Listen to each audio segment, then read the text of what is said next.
If you're a team leader, you spend a lot of time in one-on-one meetings with direct reports. Am I right? And yes, that's time well spent unless you're making some common mistakes. Mistakes that make your meetings feel dull and lifeless and leave both of you checking the time and hoping, gee, has there been a personal emergency so we can avoid this meeting in the first place? As an executive coach, I know leaders of all levels struggle with one-on-one meetings. And it's not because they or you don't see the value. I know you get the value of these meetings, but these common mistakes creep into your meeting routine and they make your meetings miserable. Watch this video and I'll show you what you're doing that might make your one-on-ones some of the worst and most boring ones around.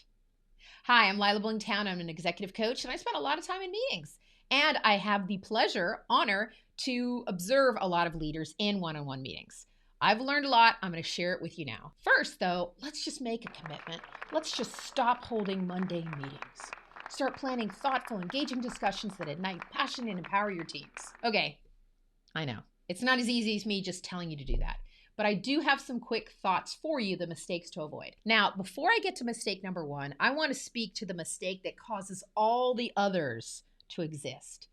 It's not planning. You don't plan. You just go into a meeting. You just walk into a meeting and you pray and hope the employee has a list of questions or things to cover. Come on, do your job. Honor your job as a leader. You need to choose to do it, to choose to hold a one-on-one. And that means planning. I know. I see you rolling your eyes. I'm sorry, but really not sorry that you don't want to take the time to plan what you feel should happen naturally and organically. You work with these people, your team, so you think having one-on-one meetings should be straightforward. Well, you do need to think more about this. You do need to plan for these meetings. Then they're going to feel authentic and casual. It takes planning. Not too much time. And to bring back the eye rolling, here I go. You know you'll save time in the long run. Not even in the long run. You'll save time soon. Planning a meeting means you're getting ready to accomplish something. You see purpose in being together. And if you don't see or feel a purpose in your one-on-ones with your employees, I bet they don't see or feel a purpose either. Okay, let's get to these common mistakes. They lead to joint misery. When you plan to stop doing these things, you're planning to get real work done. Here's the first thing I want you to avoid. Number one, the monologue. Speech. Well, sorry, no one is clapping and telling you to give them a speech. It's not your wedding and it's not your retirement party. When you're unprepared or nervous or rushed, you, like most leaders, may tend to talk more than you think you need to. You hear silence as somebody actually saying, tell me more, tell me more. Yeah, this is why I don't sing. I want you to skip the soliloquy. It's not drama class. One of the most common mistakes leaders make with one-on-ones is turning it into a monologue, which is one-sided. It's you just pushing things up. You end up dominating the conversation. And the anticipated dialogue where both people have the opportunity to speak and be heard turns into the manager's soliloquy, to be or not to be. Don't do it. Okay? Again, nobody's clapping, telling you to give them a speech. All right, let's go to mistake number two to avoid. Number two is fear of feedback. This isn't feedback you share with your team member. This is avoiding intentionally you asking for feedback on your behaviors. You don't want to hear it. You don't want to ask for it. You know it will make people feel uncomfortable when you ask. Well, by the way, you're assuming. And let's be honest, lots of things at work don't feel good. Come on, the vast majority of them sometimes don't feel good. If you fail to ask for feedback about what you can do differently and how you hamper your relationship with that employee, you stall growth. Yours, the employees, and the work that you're performing together. You need to ask for feedback. Are you enjoying this video? If so, subscribe to get notified when my next one is live. All right, let's talk about mistake number three that I want you to avoid in one-on-one meetings. Number three is, let me tell you what to do. Speed up to the solution. Many leaders want to help their team members. Well, heck, I really feel most leaders want to help, honestly.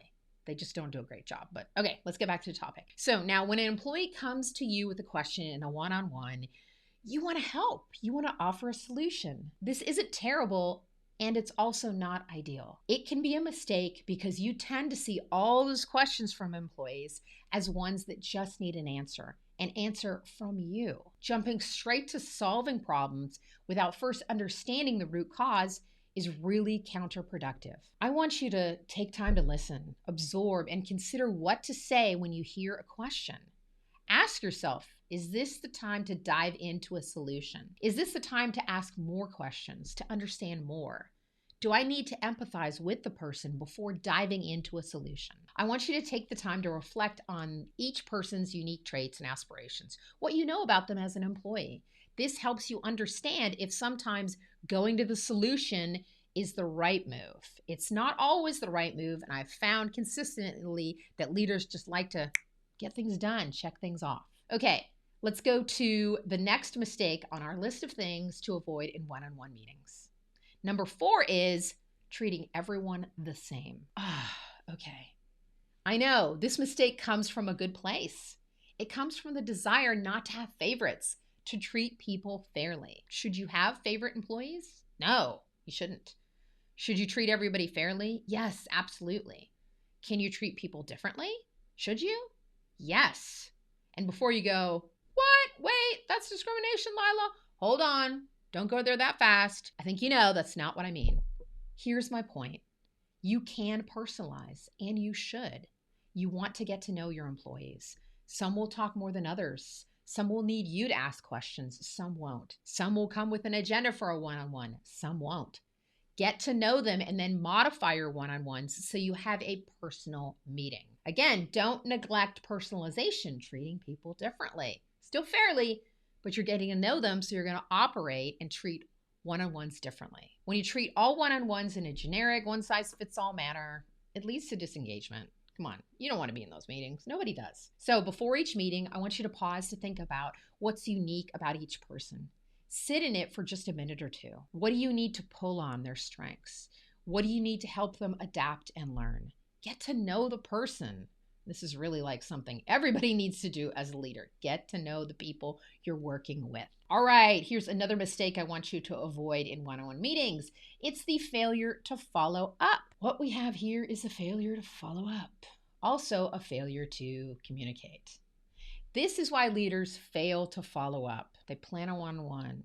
They actually plan it. They hold it.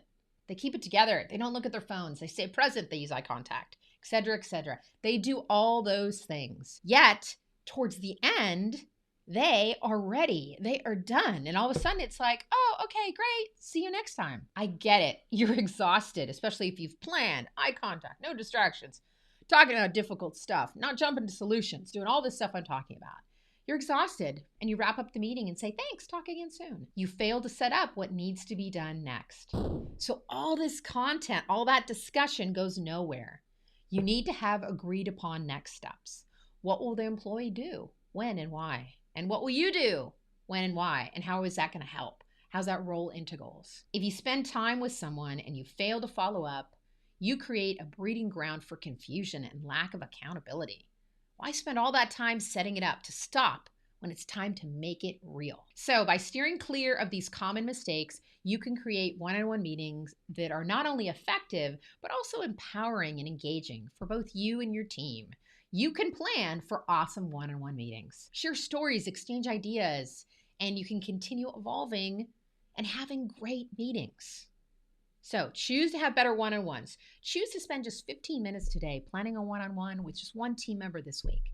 This planning will make the meeting better, not worse. And the planning is going to make your job easier, not harder. This planning will make the relationship with your employee better, not worse. I know you can do it. Now I want you to choose to do it.